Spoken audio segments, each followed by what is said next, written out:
Hi guys, this is Equilibrium 102 and this is part 1 and the topic is finding KEQ's value and just some housekeeping stuff. In Equilibrium 101 I did not have my schedule or my practice problems, so I said that the practice problems for Equilibrium 101 would be shared in Equilibrium 102. So if you're following along and you want to do some practice problems, you can do out of chapter 15 questions 5 and 7, and we'll call that problem set 1. And then for today, from Equilibrium 102, you can work on chapter 15, 9, 11, 13, 15, 19, 21, 22. And we'll call that problem set 20, or problem set 2. Okay, so there's a quick review for you here that the law of mass action says that the ratio of products to reactants is a constant number. And I should have said here at equilibrium. Equilibrium constant expression is the mathematical expression of the law of mass action. So it takes this idea and turns it into a math equation. Where KEQ or KC is equal to the products over the reactants raised to their powers, or the KP is the partial pressure of each of the reactants raised to their powers over the products raised to their powers. And then all equilibrium reactions have a KEQ value, which is a number, obviously. Kind of like people have a social security number. So keep that in mind. All right, so that was a long, quick review. And so what we're going to talk about right here is, in part 1, is ways to find KEQ's value for a given equation. I hate this thing, sorry. KEQ's value for a given equation. Okay, so I'm going to talk about 3 different ways that you're going to run into finding KEQ's value. The first one and the easiest one is to read it from a given equation. So often we're given a reaction like A plus B is in equilibrium with C, and off to the right, the KEQ is given like this, 1.8 times 10 to the minus 5th. That could be any number. And we'll talk about what the values of those numbers mean here in in 103. Okay, so your first option is always just to read it from the given equation. If you're not given it, we can also use related equations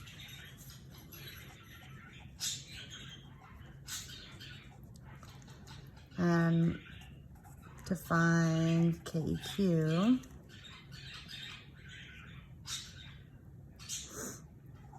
Of a given equation. So if we know the KEQ of a related equation somehow, we can use that to find the value of KEQ for one that we're looking for. So as an example, let's say that we have this: if A plus B is in equilibrium with C, and we're given that KEQ's value is 20. And we know, so this is given. We can also say then that this equilibrium, C in equilibrium with A plus B, that the KEQ would be 1 over 20. So it's just the inverse. You'll notice that equation, the second equation, is the reverse of the first equation. So the reactants become the products, and the products become the reactants. Therefore, the KEQ value would be the inverse of the first reaction, KEQ. Okay, and then also, if we multiply through by a number, If we multiplied by 2, then we would square KEQ. So we would have KEQ is 20 to the second power, because each of these substances then would be squared in their concentration or their pressure. And so just to clarify, if you flip the equation, then you invert KEQ. And if you multiply by a factor,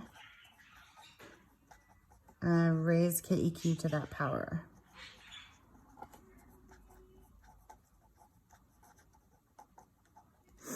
So for instance, if I multiplied 3 by 3, then I would cube the KEQ. If I multiplied 3 by 4, then I would raise it to the 4th power. So those are the first two ways to find values for KEQ for a given equation. And I think the hardest one about part 2 or number 2 is just trying to identify how does one equation relate to the other. So you might have to maybe revisit in your mind Hess's law, where you're multiplying different equations by different factors. Okay, so in number 3, I'm going to change papers here. And scoop this. Sorry for my low technology. So the third way to find a KEQ is use the equilibrium concentrations or partial pressures from a problem.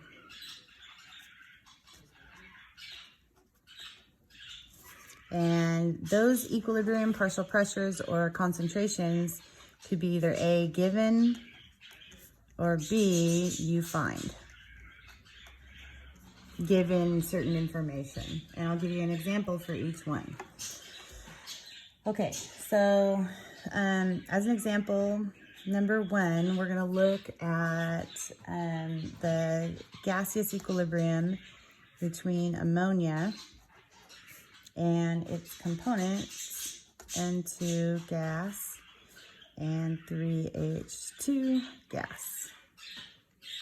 Okay, and we're going to say, for this, change colors, if an equilibrium reaction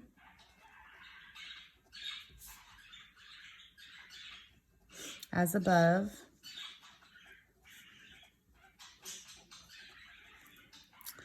has the following partial pressure mixture.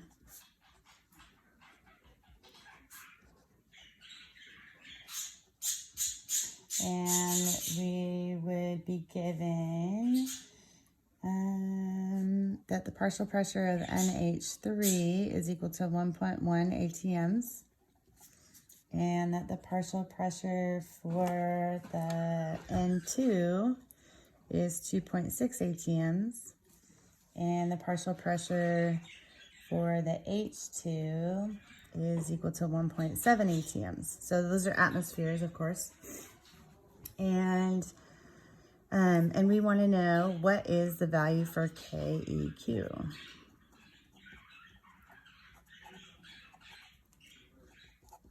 And we want to recognize again, too, that this is a gas equilibrium, so we're solving for a KP, a specific KP. So this is an example of where you're given the partial pressure or the concentration. So if you're given the partial pressure or the concentration at equilibrium, then all you have to do is write the KEQ expression and substitute the given values and evaluate. So it's 3 pretty basic steps. So the first thing we're going to do is write the KEQ expression. And so we know it's products over reactants. We want to keep that in mind. So we're going to need the partial pressure of the N2 raised to the first power because this is a 1 times the partial pressure of the H2 raised to the third power because this is a 3 and divided by the partial pressure of the NH3 squared because this is a 2. So all we're going to do is look here and substitute. Pretty simple. And the partial pressure of the N2 is given at 2.6 atmospheres. Partial pressure of the H2 is given at 1.7 atmospheres. That's raised to the third power. And the partial pressure of the NH3 is 1.1, and that's raised to the second power. So you're just going to grab your handy dandy calculator and go 2.6 times 1.7 to the third power, divide by 1.1 to the second power, and we get this is equal to 10.6. So we would say Kp is equal to 11. So that's an example where we use given concentrations or given partial pressures. Okay, so the second example is going to be not quite as straightforward. So this is going to be where you find the partial pressure or the concentration, and then you use it to solve for KEQ. So we're going to say a system begins with 2.5 grams of NH3 and achieves equilibrium.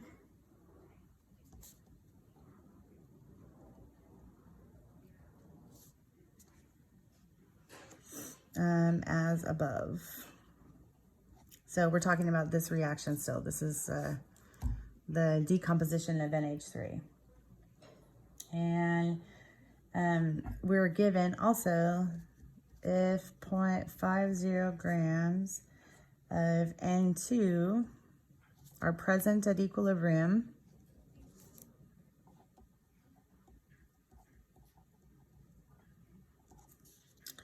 what is the Kp equal to? And we are going to be given that the temperature is 285 Kelvin and the volume is equal to 4.0 liters. Okay, so we have a lot of information here. We know we're starting with 2.5 grams of NH3 and we're achieving this equilibrium as written above.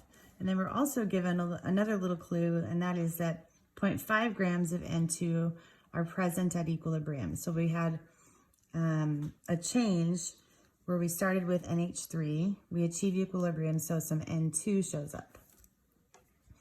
Okay, so let's dig into this question. So the first thing we want to do is always take your grams and convert to moles. And so that's going to be our 2.5 grams of NH3, and we're going to convert to moles, and that's, let me just check and make sure I have that right, molar mass, plus 3 times 1.0079, yes, 17.031 grams, and x negative 1 times 2.5. Okay, so we get 0.147 moles of NH3 to start with. So we're going to say this is initial. And then we also have 0.50 grams of N2 at equilibrium. And so we'll convert that to moles as well. 28.014 for the molar mass on the N2. 0.5 divided by 28.014, and we get 0.0178, and that's moles of N2. And we want to keep in mind here that these are in moles, and we're asked for a Kp, so we need pressures. So we're going to Pivnert, we're going to use PV equals nRT for both of these to find the pressure of each one. Okay, so we're going to solve first for the pressure of NH3. And so we're just going to substitute in our volume of 4.0 liters. And our moles of NH3 is 0.147. And R is 0.0821. And the T given is 285 Kelvin. So we're going to plug and chug for the partial pressure of the NH3. So 0.147 times 0.0821, 285, divide by 4. Okay, so we get the partial pressure of the NH3 is equal to 0.860 ATMs. And then we'll solve for the pressure of the N2 and still the same volume.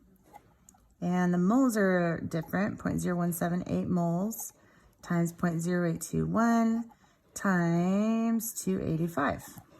Okay, so again, plug and chug, 0.0178 times 0.0821 times 285 divided by 4. And we get the partial pressure of N2 is equal to 0.104 ATMs. Okay. So we want to label this. Remember that this is initial and this is at equilibrium. Okay, so the system starts off with NH3 only, and at equilibrium there's going to be all of the substances present, N2, H2, and NH3. Okay, so we're going to use a technique here called an ice table.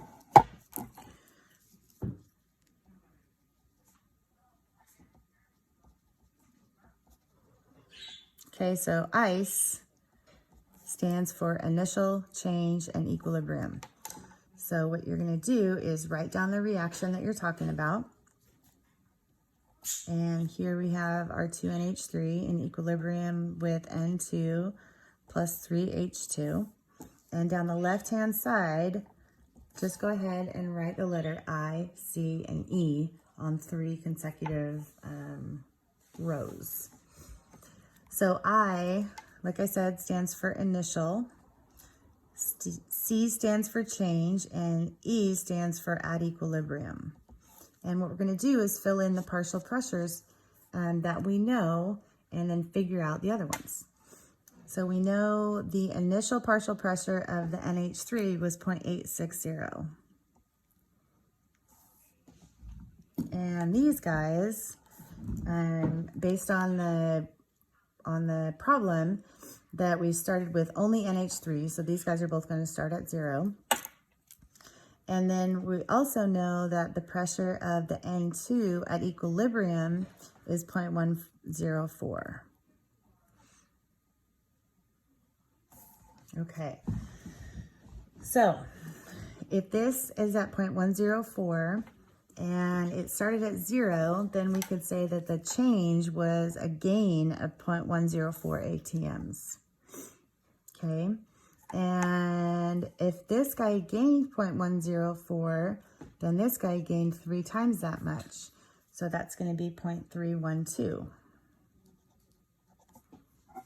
And then this is going to be 0.312. Now, if this guy gained 0.104, then this guy is going to lose twice that amount. If you look at the numbers here on their coefficients, this guy is going to lose 0.208.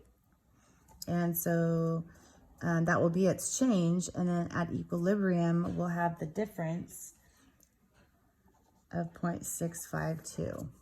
Now, we have all of the pressures at equilibrium. So all we have to do is write an equilibrium expression for this. We know it's the partial pressure of the N2 times the partial pressure of the H2 raised to the 3rd power over the partial pressure of the NH3 raised to the 2nd power. And now that we have those, we can substitute and just plug and chug, right? So our N2 is 0.104 and our H2 is 0.312. and we're going to raise that to the third power over 0.652. Oops. Still recording, that's good. 0.652 raised to the second power. So if you evaluate all of this, just going to check my notes there. Oops. If we substitute and then evaluate all of that, we're going to get KP equals 0.00743. So that is a nice long example of how to find KEQ, and in this case KP, if we're given some initial and some equilibrium data. So there you go. All right, have fun with part 1. Thank you.